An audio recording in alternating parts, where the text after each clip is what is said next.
Life in the tropical and सब tropical region. Okay, इसमें आपने देखिए स्टूडेंट्स, इसमें अमेजन बेसिन चल रहा है अपना। ओके, अमेजन बेसिन में कौन सा कंप्लीट कर लिया हमने?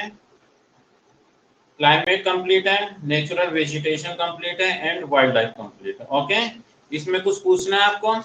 Any question?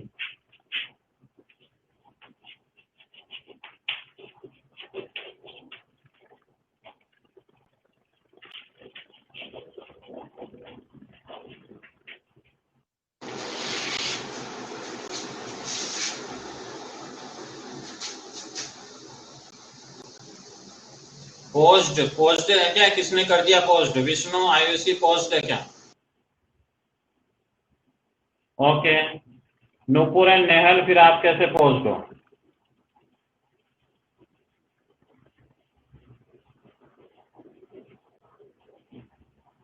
कोई पोस्ट नहीं है। ओके, आपके नेटवर्क प्रॉब्लम होगी। Yes, now we start topic people of Amazon, page number 182. Okay, clear है? नूपुर एंड नेहल पोस्ड तो नहीं है यहाँ से। आई एम सेइंग ट्रूथ, अगर मैं पोस्ड होता तो फिर आप तक वॉइस ही नहीं आती।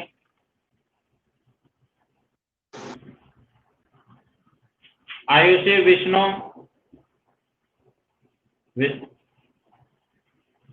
आपके साथ में भी है क्या कुछ प्रॉब्लम? अर्पित, संदेश, प्रांजल,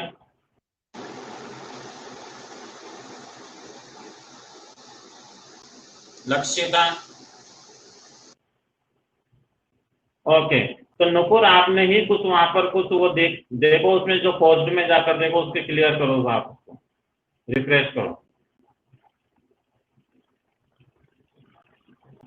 लक्ष्यता, ओके, मीन्स सबके क्लियर है। नुपुर एंड नेहल को प्रॉब्लम है, तो आपने कुछ उसमें सिस्टम में कुछ कर लिया होगा। ओके, तो बैक जाके उसको वापस रिफ्रेश करो। Okay Tejas? Yes people, the Amazon basin has extremely spare population. अब देखो, जो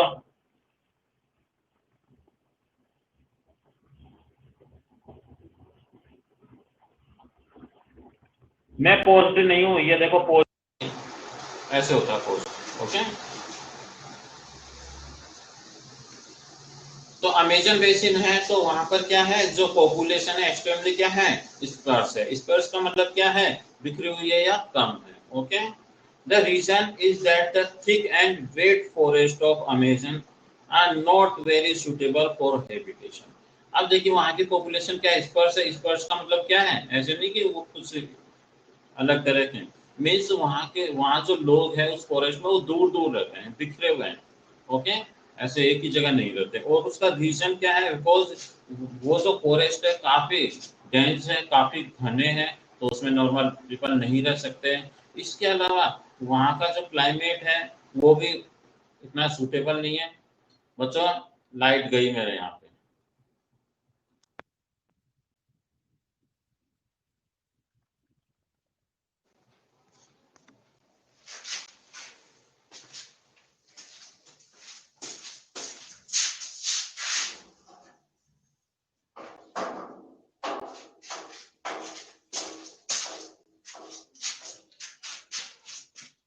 दिखाई दे रहा है बच्चों? लाइट गई, ट्यूबलाइट वगैरह सब बन रहे हैं।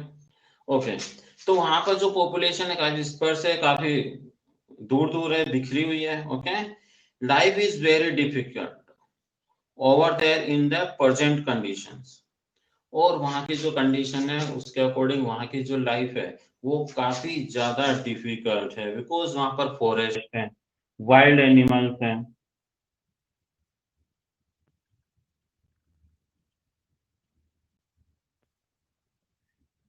ओके, कोई बात नहीं। नुपुर एंड नेहल मैं पोज हूँ, आप तो पोज में ही सुन लीजिए। आ रही है। ओके, और यहाँ मैंने चेक कर लिया 2-3 बार, यहाँ कुछ भी प्रॉब्लम नहीं है। मैंने भी आपको पोज नहीं कर रखा, पोज आपने कर रखा है। ओके, बाकी स्टूडेंट सेम वैसे है मेरे यहाँ पर।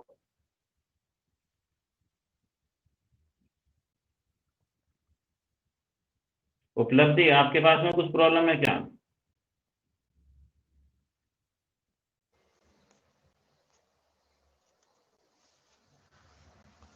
बाकी स्टूडेंट्स के पास नहीं है। नुपुर एंड नेहल को प्रॉब्लम क्रिएट हो रही है, तो आप केवल आवाज सुन लो, बाद में उसको चेक करना।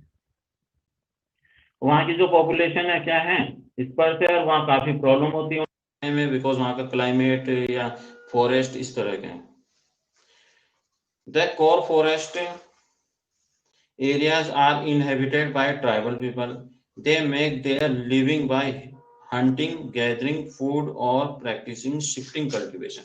अब देखिए फॉरेस्ट में लोग रहते हैं, ट्राइब्स हैं, ओके। तो जो ट्राइब्स रहती है उनके जो नेचुरल जो ऑक्यूपेशन रहता है, जो भी वो रहते हैं, केवल हंटिंग रहती है ज्यादा, मोस्ट तो हंटिंग रहती है, गैदरिंग ऑफ फूड रहती है, एंड वो एग्रीकल्चर भी करते हैं, बट वो एग्रीकल्चर का जो फॉर्म है वो क्या है, shifting cultivation. Okay, shifting cultivation आपको पहले एक्सप्लेन करा कि जो वहाँ के जो नेटिव पीपल है, जो ट्राइब्स है, वो जंगल में एक जगह जाती है और वहाँ आसपास के कुछ जो पार्ट्स रहता है, छोटा पार्ट, उस वहाँ जो ट्रीज रहती है उसको कट डाउन करती है और उसको जला देती है। ओके, और फिर वहाँ कुछ टाइम तक 1 ईयर या मैक्सिमम 2 ईयर्स तक वहां पर एग्रीकल्चर से रिलेटेड एक्टिविटीज करते हैं, खेती करते हैं। वहाँ की जो न्यूट्रिएंट्स हैं वो फर्टिलिटी कम हो जाती है, फिर उस जगह को छोड़ के वो नेक्स्ट जगह ट्रांसफर हो जाते हैं। ओके, वहां शिफ्ट हो जाते हैं, वहां भी सेम प्रोसेस करते हैं, जंगल काटते हैं, कुछ टाइम वहां रहते हैं 1-2 ईयर, और फिर वहां से नेक्स्ट जगह चले जाते हैं। तो इस तरह का वो प्रोसेस जो रहता है, और इस तरह की जो फार्मिंग की जाती है, that is known as shifting cultivation. Okay,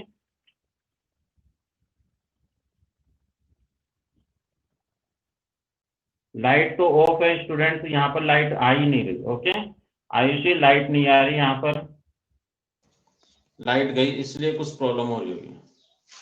okay,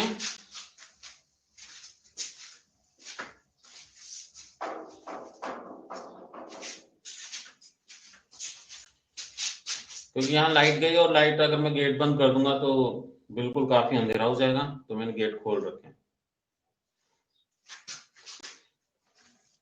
और पूरा गेट बंद कर दूंगा मुझे दिखेगा नहीं फिर। अभी गई है light, yes.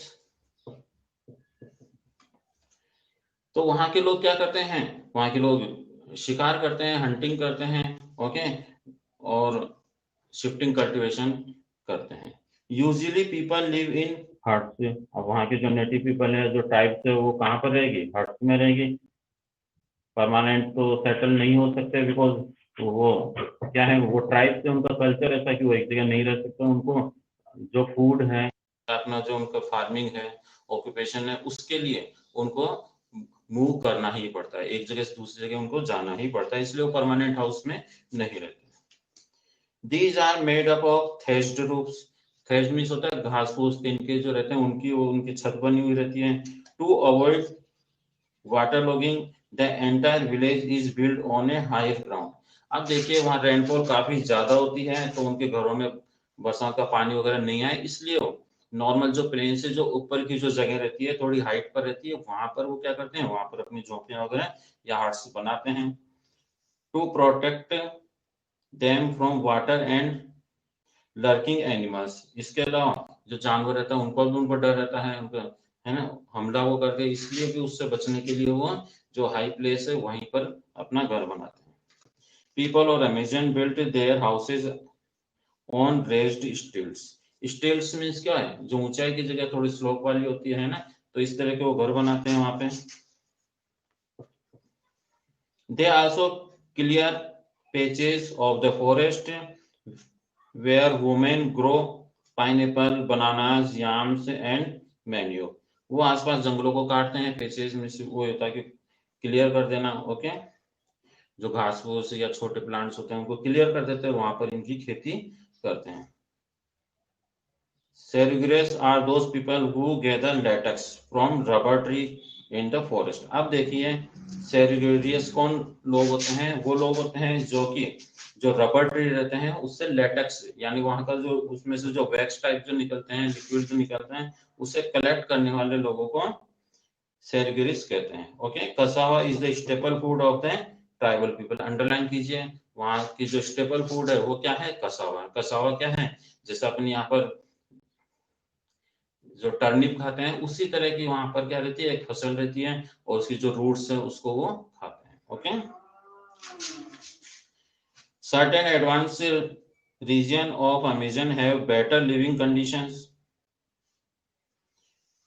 These regions consist of houses made of mud and wood. The life of the tribal people are changing due to the contact with the European. But present में अब क्या हो रहा है, उनमें काफी चेंज हो रहे हैं। जैसे वो जो उनका जो ट्रेडिशन है उसमें अब थोड़ा सा क्या हुआ है, चेंजेस हुआ है। अब मॉडर्न लाइफ भी वो जीने लगे हैं, और जो वो जो सिटी में रहने वाले लोग हैं, ओके, उन यूरोपियन से उनके कांटेक्ट में आ रहे हैं, तो उन्होंने अपनी लाइफस्टाइल कुछ चेंज कर दी है। Some of the tribes who have been exposed to modern ways of living stay in group apartment known as मेलोका। अब क्या हो रहा है, पहले वो क्या थे, हट्स में रहते थे, बट यूरोपियन से कांटेक्ट में आने के बाद में उनकी लाइफस्टाइल चेंज होती जा रही है। अब वो एक अपार्टमेंट टाइप के घरों में रहने लगे हैं, और वो जो अपार्टमेंट टाइप के जो उनके हाउसेज हैं जहाँ वो ग्रुप में रहते हैं, उसे मेलोका कहते हैं। ओके, MELOC है, तो इसमें अंडरलाइन कर लीजिए। उनके जो अपार्टमेंट है जहाँ वहाँ के जो ट्राइब्स है वो ग्रुप में रहते हैं, that is known as maloca. Okay, which है steep sloping roof of side of the rain water. अब देखिए वहां की जो रूफ रहती है बिल्कुल हर्ट्स की कैसी होती है, हर्ट्स का आपने देख रखी होगी ना, इस तरह की रहती है। ओके,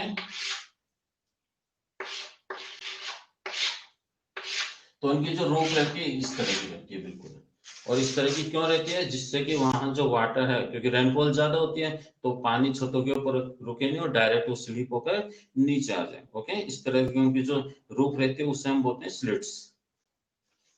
बिल्कुल स्लोपिंग रहती है उनकी। ओके, स्टीप रूफ्स ये होती है, बिल्कुल उसमें जो स्लोप है काफी ज्यादा रहता है। Along the river banks, a few small towns have developed in search of life, और जो रिवर्स होती है, ओके, उसके पास में क्या रहता है, इस तरह की जो है वो कल्चर डेवलप हो जाता है, टाउन्स डेवलप हो जाते हैं। In search of livelihood the tribal people are migrating towards this towns. अब देखिए जो जंगल में जो लोग रहते हैं, फॉरेस्ट में जो लोग रहते हैं, वो फूड की तलाश में क्या करते हैं, जंगलों से कहाँ चले जाते हैं, वो जो रिवर्स के आसपास जो टाउनशिप डेवलप हुई है वहां पर वो शिफ्ट हो जाते हैं। ओके, और वहां पर वो अपना जो भी है काम वो शुरू कर देते हैं। तो इस तरह से वो क्या हो जाता है, उसे हम बोलते हैं माइग्रेट, कि कोई भी जो व्यक्ति है या फैमिली है वो one place to another shift हो जाते हैं कुछ समय के लिए या फिर परमानेंटली। तो जो फूड के लिए, एजुकेशन के लिए, और या फिर और किसी रीजन के लिए। ओके, तो उसे हम बोलते हैं माइग्रेट। तो गांवों से या जंगलों से जो शहर में आ जाते हैं लोग, या अकॉर्डिंग टू इस चैप्टर में हमने देखा कि जो फॉरेस्ट में रहने वाले लोग हैं वो उन टाउन्स में आ जाते हैं जो कि रिवर्स के आसपास में डेवलप हुए, तो उसे हम बोलते हैं माइग्रेट। तो इस तरह से लोग वहां पर आकर रहना शुरू कर देते हैं। Okay, tribal people are migrating toward this town. तो इस तरह से जो ट्राइबल पॉपुलेशन है वो भी माइग्रेट करती है। The Amazon basin has only a few big cities, Manaus in a major rubber collecting centres. अब देखिए वहां पर जो सिटी है काफी कम है, बड़ी सिटीज काफी कम है, और जो मेनवाज रहते हैं, ओके, जो मेनवाज है वो क्या है, एक मेजर रबर कलेक्टिंग सेंटर है। जो ट्रीज है वहां से रबर निकाला जाता है और वहां पर वो लाया जाता है, वहां कलेक्ट होता है, फिर वहां से वो आगे सप्लाई होता है या उससे कुछ चीज बनती है, प्रोडक्ट्स बनते हैं। It is situated in the upper part of Brazil. और ये जो मेनुआर है, ओके, मेनुआर ये कहाँ पर है, ब्राजील में अपर पार्ट में सिचुएटेड है। It is a riverine port, और रिवराइन पोर्ट है क्योंकि वो रिवर के पास में बसा हुआ है, तो वो रिवराइन पोर्ट हो गया। With an international airport as well, large ship usually come to this port. और वो एक इंटरनेशनल एयरपोर्ट है, ओके, जो कि रिवर के पास में बसा हुआ है, और वहां पर बड़ी बड़ी शिप आती हैं, और वहां से जो गुड्स है वो अदर कंट्रीज में जाते हैं या अदर पार्ट्स में जाते हैं, और इस तरह से ट्रांसफॉर्मेशन होता है। Large ships usually come to the port, okay, बड़ी बड़ी शिप भी आती है पोर्ट पे। Belem is another imported town. तो इसमें अंडरलाइन कीजिए, एक तो आप इसमें अंडरलाइन करेंगे मैनुअल्स में, और दूसरा जो इंपोर्टेंट टाउन है वो है बेलेम। ओके, बेलेम के भी अंडरलाइन कीजिए इसमें। तो पूछ सकते हैं name any two big cities या फिर टाउन्स इन द ब्राजील या फिर अमेजन बेसिन, तो हम कह सकते हैं answer Manaus and Belem near the mouth of the Amazon river, okay, in this reason.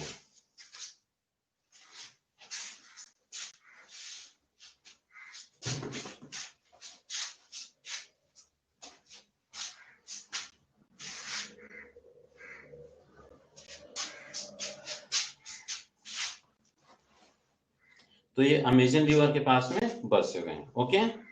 In this region Belem is the chief port, underline कीजिए, जो बेलेन है वो क्या है, एक चीफ पोर्ट है। पोर्ट मीन्स जहां पर शिप्स वगैरह रुकती हैं या वहां से स्टार्ट होती है, तो वो जो किनारा रहता है उसे हम पोर्ट कहते हैं, ओके।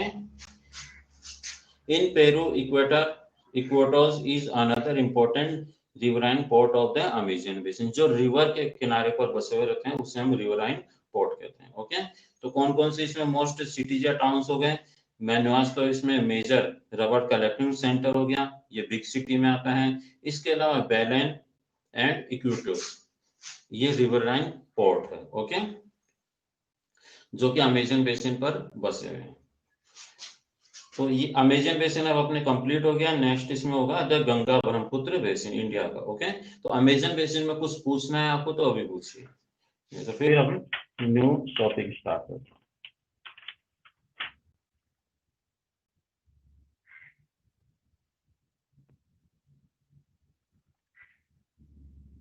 नुपुर एंड नेहल अभी भी पॉज में ही है क्या? Nupur and Nehal,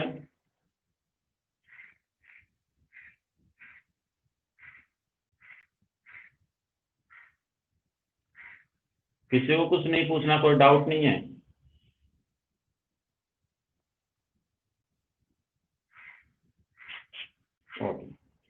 now we start new topic the Ganga Brahmaputra basin, okay.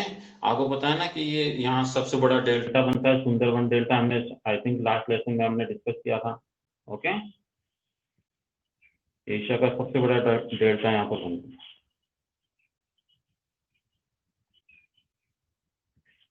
Ganga Brahmaputra basin. The Ganga Brahmaputra basin cover a large part of northern India and almost the entire Bangladesh. It is one of the largest river basin in the world. ये India या Asia का ही नहीं, ये world का भी सबसे world का largest river basin है, okay. It is one of the largest river basin in the world. तो वर्ल्ड के जो लार्जेस्ट बेसिन है उनमें से एक है, वर्ल्ड का पूरा लार्जेस्ट नहीं है, okay. The extent of the Ganga Brahmaputra basin is vast in the north. It is bounded by the Himalaya in the south. It is surrounded by the Deccan Plateau. Deccan Plateau se bhi surrounded in the east. It lies up to the Brahmaputra river in upper Assam in the west. Upper Assam in the west, it finally merges with the Indus plains, okay. और उस base में जाकर ये जो Indus plane है उसके अंदर मर्ज हो जाता है, यानी कि उसके अंदर मिल जाता है। ये पूरा उसका रूट है जहां से ये गंगा ब्रह्मपुत्र बेसिन है। तो बेसिन मीन्स क्या हो गया, उसका रूट जहां से ये रिवर्स बहकर जाती है वो रूट कहलाता है, तो उसे हम बेसिन भी कहते हैं। This basin has a length of 2500 kilometre, और ये जो बेसिन है इसकी जो लेंथ है कितनी है, 2500 किलोमीटर। किलोमीटर है, ये ध्यान रखना, मीटर मत कर देना इसमें। जो गंगा ब्रह्मपुत्र बेसिन है उसकी जो लेंथ है वो है 2500 kilometre, okay. And in width it varies from 100 to 400 kilometre, और जो इसकी जो चौड़ाई है, ओके, वो कहीं पर ज्यादा है और कहीं पर कम है, इसलिए वो 100 से 400 किलोमीटर तक इसकी जो ब्रीथ है वो पाई जाती है। The river Ganga organize from the Gangotri glacier, underline कीजिए, जो गंगा रिवर हो कहाँ से उसकी जो उत्पत्ति होती है, कहाँ से ऑर्गेनाइज होती है, कहाँ से उसका जन्म होता है, ओके। तो कहाँ से होता है, गंगोत्री ग्लेशियर से, ओके। ये क्वेश्चन बहुत पूछा जाता है। The river Ganga organize from the dash glacier, तो आंसर होगा गंगोत्री ग्लेशियर। तो शॉर्ट क्वेश्चंस भी पूछ सकते हैं, fill in the blank, true false, इस तरह से। Afterwards, it is joined by several tributaries which add water and silt to the main river. Okay, और जब ये वहां से स्टार्ट होती है गंगोत्री ग्लेशियर से, तो रास्ते में बहुत सारी जो रिवर्स है वो इनके साथ में मिल जाती है, छोटी स्मॉल रिवर्स, इसलिए उसे हम क्या बोलते हैं, ट्रिब्यूटरीज। तो इनके साथ में क्या होती रहती है, मिक्स होती रहती है। Ganga is the longest river in the India. Underline कीजिए, इसमें जो गंगा है वो लॉन्गेस्ट रिवर है इंडिया की। इट्स मेन ट्रिब्यूटरीज, और उसकी जो मेन सहायक नदियां, ट्रिब्यूटरीज मीन्स हो गया सहायक नदियां। ओके, तो इसको सहायक नदियों को हेल्पिंग रिवर्स नहीं बोलेंगे, ओके, उसे हम ट्रिब्यूटरीज कहेंगे। आर गंडक, गोमती, घाघरा, यमुना, कोसी, सन, दामोदर, ईटीसी, ये इसकी मेन ट्रिब्यूटरीज है गंगा की, जो कि उसमें मिक्स हो जाती हैं। These rivers drain the vast plains of North India. Okay, all these rivers pass through the states of Uttarakhand. ये सभी रिवर्स है, ये उत्तराखंड से क्या होती है, पास होती है। उत्तर प्रदेश, बिहार एंड वेस्ट बंगाल से होती हुई ये बहती रहती है। ये पूरा उसका जो रूट है इन स्टेट से होकर वो जाती है, तो दिस इज कॉल्ड है गंगा ब्रह्मपुत्र बेसिन। ओके, तो गंगा का हमने डिस्कस कर लिया। नेक्स्ट आता है अब अपना ब्रह्मपुत्र का। The Brahmaputra rivers organize from the glacier in Tibet near Mansarovar lake. Okay, underline कीजिए, जो ब्रह्मपुत्र रिवर है वो कहां से उसकी उत्पत्ति होती है, उसकी उत्पत्ति होती है तिब्बत से, जो मानसरोवर के पास में, मानसरोवर लेक है उसके पास से। ओके, तिब्बत में। In Tibet it is known as Tsangpo, तो इसमें टी साइलेंट है, तो इस रिवर को यानी कि जो ब्रह्मपुत्र रिवर है इसे तिब्बत में सैंगपो के नाम से जाना जाता है। अंडरलाइन कीजिए इसमें। ये अपने टॉपिक पहले भी आ चुके, जहां से मुझे ऐसे लग रहा है कि हमने पहले भी इस तरह के डिस्कस किए। हो सकता है किसी और क्लास में आया हो। कर लिया बच्चों? तो जो ब्रह्मपुत्र रिवर इसे तिब्बत में किस नाम से जानते हैं, सैंगपो के नाम से। And it is flow in the eastern direction, और ये कौन सी तरफ फ्लो होती है, ईस्टर्न डायरेक्शन में फ्लो होती है। अच्छा, 6th क्लास में, हाँ 6th क्लास में सेम टॉपिक है, पॉइंट्स भी लगभग वैसे हैं। ओके, तो 6th क्लास में हमने डिस्कस किया था eastern direction. It enters India through the Arunachal Pradesh and flows through Assam. Arunachal Pradesh से ये इंडिया में एंटर करती है, बाकी कहां से होती है, तिब्बत से होती है, और फिर Assam. Flooring through Bangladesh, it join the Ganga in its lower course, और बाद में गंगा भी ज्वाइन हो जाती है इसमें, ये गंगा में ज्वाइन हो जाती है। Many tributaries are created due to the accumulation of silt which result in the formation of very fine delta. Okay, और अपनी साथ में काफी मिट्टी लेकर आती है, सिल्ट लेकर आती है, और फिर इसीलिए वहां पर जब गंगा रिवर आ जाती है और ब्रह्मपुत्र आपस में मिल जाती है, अपने साथ में काफी मिट्टी लेकर आती है। ओके, रॉक पार्टिकल्स लेकर आती है, सैंड लेकर आती है, सभी सिल्ट कहलाती है, और वहीं पर ये एक बहुत बड़ा डेल्टा बनाती है। ओके, मैनी रिवर्स जहां पर मिलती है और फिर वहां से किसी बिग वाटर बॉडीज में फॉल होती है, तो वो जो पार्ट रहता है जहां पर वो मीट होती है और नीचे गिरती है, तो उसे हम डेल्टा कहते हैं। तो ये एक बहुत बड़ा डेल्टा बनाती है, और इस डेल्टा का जो नाम है वो है सुंदरबन डेल्टा। ओके, और ये जो सुंदरबन डेल्टा है ये वर्ल्ड का सबसे बड़ा डेल्टा है। द गंगा ब्रह्मपुत्र डेल्टा और the Sundarban delta is the largest and fastest growing delta in the world. अब लाइट आ गई बच्चों?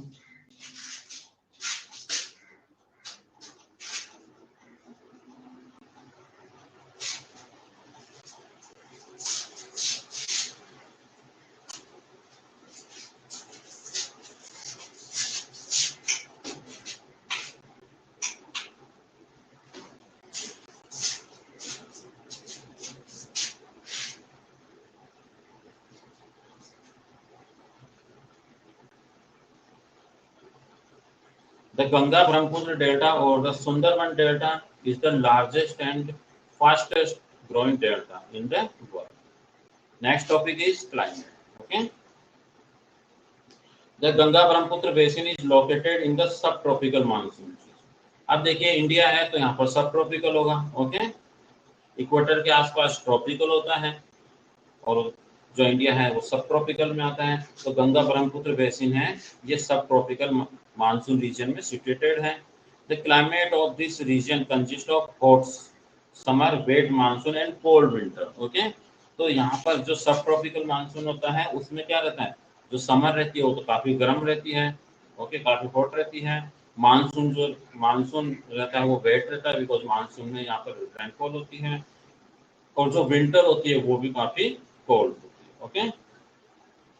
Most of the rain occurs between June and September. और अपने देखते हैं यहाँ जो रेनफॉल होती है जून से सितंबर तक में होती है, due to the south west monsoon wind.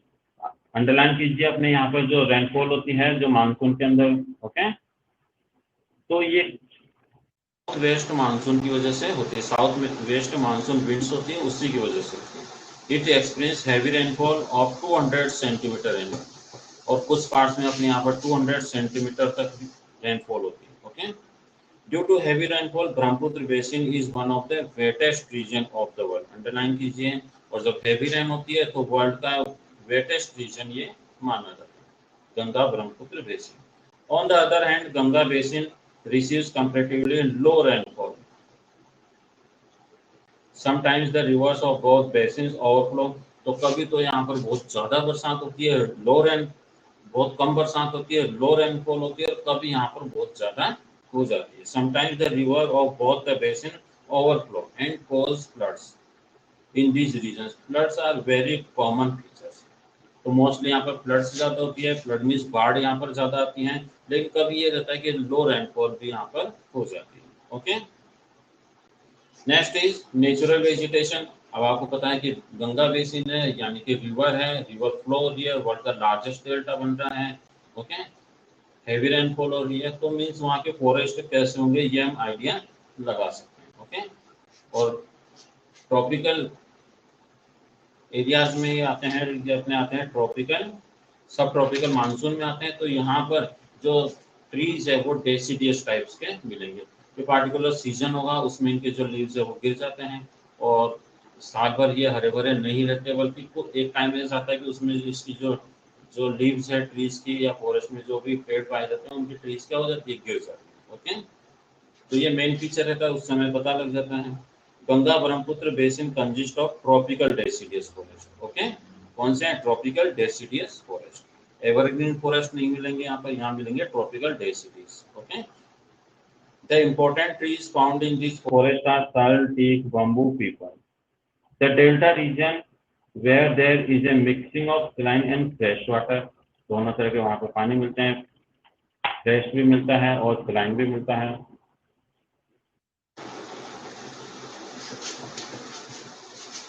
Has mangrove forest. These forests are called the Sundarban after Sundari trees. Okay, ये जो सुंदरवन है, तो सुंदरवन हम उसे क्यों कहते हैं, बिकॉज वहां पर जो सुंदरी नाम के ट्रीज है, ओके, जैसे अपने नीम का पेड़ होता है, ओके, उसी तरह सुंदरी नाम के भी ट्रीज पाए जाते हैं, तो वो बहुत ज्यादा वहां पर पाए जाते हैं उस डेल्टा रीजन में, सुंदरवन के अंदर, ओके। तो काफी ज्यादा वो ट्रीज पाए जाते हैं, इसीलिए उसे सुंदरवन के नाम से जाना जाता है, बिकॉज वहां पर सुंदरी ट्रीज काफी ज्यादा है, which are found in large numbers, okay. Coniferous forests are found in some parts of Uttarakhand, Sikkim and Arunachal Pradesh, जो हाई लेटीट्यूड्स पे हैं तो वहाँ पर कॉनिफेरस ट्रीज पाए जाते हैं, बिकॉज वो काफी ऊंचाई पर रहते हैं, पहाड़ी है, माउंटेन्स हैं, तो वहाँ पर कॉनिफेरस टाइप के ट्रीज पाए जाते हैं। कॉनिफेरस ट्रीज होते हैं इस तरह के।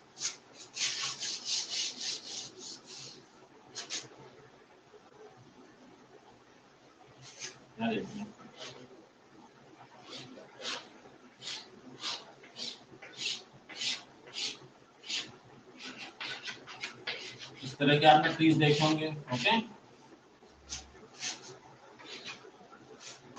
क्लियर है। जैसे क्रिसमस ट्री रहता है ना इस तरह के, तो इस तरह के आपने ट्रीज देखे होंगे कहीं पर, तो वो कहलाते हैं कॉनिफेरस ट्रीज, ओके। ऊपर से कौन शेप होती है।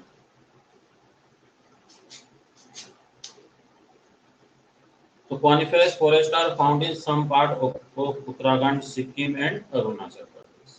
नेक्स्ट अपना वाइल्ड लाइफ, फॉरेस्ट है, ओके, पानी भी ज्यादा है, जंगल ज्यादा है, तो मीन्स एनिमल्स वहाँ पर बहुत ज्यादा मिलेंगे, okay. The Ganga Brahmaputra basin are rich in wild life, it consist of several wild life sanctuary and national park.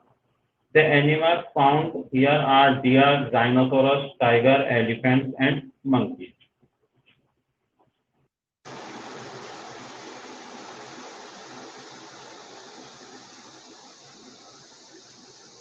वहाँ कौन कौन से एनिमल्स मिलते हैं? आप कोई से भी एनिमल्स लिख सकते हैं। डेसिडियस फॉरेस्ट में जो रहते हैं वो लगभग सब तरह के एनिमल्स वहाँ पर मिल जाते हैं। एवरग्रीन फॉरेस्ट में लॉयन, टाइगर ये नहीं मिलते हैं, ओके। जो ग्रास लैंड्स होते हैं वहाँ पर लॉयन, टाइगर मिलते हैं। बाकी डेसिडियस में नॉर्मल सब तरह के मिल जाते हैं। जो मेन जो एनिमल्स है वो सब मिलेंगे। देखो इसमें कौन कौन से हैं एनिमल्स। डियर है, जब डियर है तो लॉयन भी होगा, ओके। तो राइनोसोरस है, टाइगर है, एलिफेंट है, मंकी है, तो ये सब एनिमल्स वहाँ पर मिलते हैं। और जो डेल्टा रीजन है जहाँ पर पानी है या दलदल है वहाँ पर crocodile, alligators and the famous royal Bengal tigers, excellent variety of fresh water fish such as rohu, hilsa and catla are also found. तो ये तो आप डायरेक्ट लर्न कर सकते हैं। वाइल्ड लाइफ का है, आप अपने हिसाब से एनिमल्स लिख सकते हैं। बस आपको ध्यान ये रखना है कि जो डेल्टा रीजन है वहाँ पर लॉयंस वगैरह नहीं होते, ओके। जो फॉरेस्ट होते हैं वहाँ लॉयंस होते हैं। डेल्टा में क्या होगा, क्रोकोडाइल होंगे, इस तरह के जो पानी में इनमें रहते हैं वो एनिमल्स रहते हैं, ओके। नेक्स्ट अपना टॉपिक है पीपल, कि वहाँ के लोग कैसे हैं। अब देखिए अमेजन बेसिन में तो हमने देख लिया वहाँ पर जो ट्राइब्स है उस तरह के लोग ज्यादा है, बट शायद यहाँ पर ऐसा नहीं। As the climate is very conducive for agriculture, this part of subcontinent is thickly populated. तो दोनों में डिफरेंस क्या हो गया? जो अमेजन बेसिन है तो वहाँ पर जो पॉपुलेशन थी स्पर्सली थी, यानी कि बिखरी हुई थी, कम थी, ओके, डेंस पॉपुलेशन नहीं है। जबकि जो अमेजन बेसिन है यहाँ क्लाइमेट बहुत अच्छा है, ओके, सब ट्रॉपिकल क्लाइमेट है। और यहाँ का जो मानसून है, मानसून विंड्स यहाँ पर आती हैं, और इसीलिए यहाँ पर जो पॉपुलेशन है काफी डेंसली पाई जाती है, काफी घनी पाई जाती है, दूर दूर नहीं है, पॉपुलेशन यहाँ पर अच्छी है, okay. Mostly people practice agriculture. और जो रिवर बेसिन है तो वहाँ पर अधिकतर जो लोग हैं वो एग्रीकल्चर से रिलेटेड वर्क करते हैं as the main occupation. Advantage which support agriculture in the entire basin. अब देखिए ऐसा क्यों कि वहाँ पर एग्रीकल्चर अच्छी हो जाती है, जबकि अमेजन बेसिन में ऐसी नहीं हो पाती। अमेजन बेसिन में क्यों नहीं हो पाती? क्योंकि वहाँ एवरग्रीन फॉरेस्ट है, ओके। जंगलों को काटना पड़ता है, जो फॉरेस्ट है वहाँ पर नेटिव पीपल, वहाँ पर ट्राइब्स रहती है, वो शिफ्टिंग कल्टीवेशन करती है, बल्कि अमेजन बेसिन में ऐसा नहीं। देखिए तो इसके रीजन कौन कौन से हैं कि यहाँ पर एग्रीकल्चर को सपोर्ट करने वाली कंडीशन है। फर्स्ट है the perennial reverse deposit fertile alluvial soil here from the mountain. अब देखिए इसमें जो है ना पेरेनियल रिवर्स, तो पेरेनियल रिवर्स कौन सी होती है? ऐसी रिवर जो साल भर बहती है, जिसमें yearly through out the year क्या रहता है, वाटर रहता है, ओके। साल भर ये रिवर्स बहती रहती है। जैसे आपने देखा होगा गंगा है, ब्रह्मपुत्र, साल भर बहने वाली रिवर, ओके, कंटिन्यू इनमें वाटर रहते हैं, इसलिए इसे हम बोलते हैं पेरेनियल रिवर्स। तो और ये अपने साथ में क्या लाती है, काफी जो फर्टाइल जो सैंड होती है, मिट्टी होती है, एलुवियल, वो अपने साथ में लेकर आती है, और ये अपनी जो कोस्टल रीजन्स में उनको डिपॉजिट करती जाती है, तो वो कोस्टल प्लेन्स मिल जाते हैं। जब फ्लड आता है तो वो जो पानी है वो दूर तक फैल जाता है, तो अपने साथ में वो मिट्टी भी लेकर जाता है। पानी तो इवोपरेट हो जाता है, वापस चले जाता है, बट वो एलुवियल सोल वहाँ पर रह जाती है। तो वहाँ का जो मैदान है उसके लिए उससे काफी बेनिफिट होता है, उसको फर्टिलिटी मिलती है। तो यहाँ पर एग्रीकल्चर एक्टिविटीज भी काफी अच्छी होती है। These are there is no shortage of water even during the dry season. Dry season में भी वहाँ पानी की कोई कमी नहीं होती, बिकॉज वहाँ पर जो रिवर्स है उनसे काफी पानी उनको मिलता रहता है। और फिर ये गंगोत्री ग्लेशियर से ऑर्गेनाइज होती है रिवर, तो वहाँ से तो आइस मेल्ट होकर आती है, तो पानी यहाँ पर हमेशा रहता है। There is no farming is easier in flat low land. यहाँ फ्लैट लो लैंड है, ओके, और प्लेन है, तो फार्मिंग एक्टिविटीज काफी अच्छी यहाँ पर हो जाती है। They are also useful in the developing of excellent network of railway as well as road. अब जब है तो वहाँ पर रेलवे या रोड ट्रांसपोर्टेशन सिस्टम जो है वो भी काफी अच्छा डेवलप हो जाता है। Modern farming techniques are applied now. On the western side of Ganga Plains, cotton, sugar, corn, wheat are the chief crops. ये सबसे ज्यादा यहाँ पर उगाई जाती हैं. Eastern sides growing rice, sugarcane and jute. Numerous agro-based industries have developed. और यहाँ पर कई तरह की जो एग्रो-बेस्ड इंडस्ट्रीज हैं, यानी कि जो डायरेक्ट फार्मिंग से, एग्रीकल्चर से रिलेटेड है, वो काफी यहाँ पर इंडस्ट्रीज डेवलप हो रही हैं. In the Ganga Brahmaputra the important industries are cotton, jute, silk, textile, food processing and sugar. Okay, तो ये काफी ज्यादा डेवलप होती है यहाँ पर, बिकॉज उनको वहां से जो रॉ मटेरियल्स है वो अवेलेबल हो जाता है. ओके, तो पास में ही अवेलेबल हो जाता है, इसलिए वो इंडस्ट्रीज भी वहीं पर लगाई जाती है. जहाँ पर रॉ मटेरियल्स ज्यादा अवेलेबल रहता है तो इंडस्ट्रीज भी वहीं पर डेवलप की जाती है, जिससे कि जो ट्रांसपोर्टेशन का जो उनका खर्चा रहता है एक्स्ट्रा, या जो डिले होता है टाइम में, वो बच जाता है. ओके, तो इंडस्ट्रीज कहाँ पर ज्यादा डेवलप होती है, जहाँ पर उनको रॉ मटेरियल इजीली अवेलेबल होगा. T industries is the main industry of Brahmaputra basin. Underline कीजिए इसमें. ओके स्टूडेंट, नेक्स्ट जो टॉपिक है वो क्लास में पढ़ेंगे. ओके, आज इतना ही, बिकॉज टाइम अपना ओवर हो रहा है. आज जो हमने डिस्कस किया, कुछ पूछना है उसमें अभी पूछिए.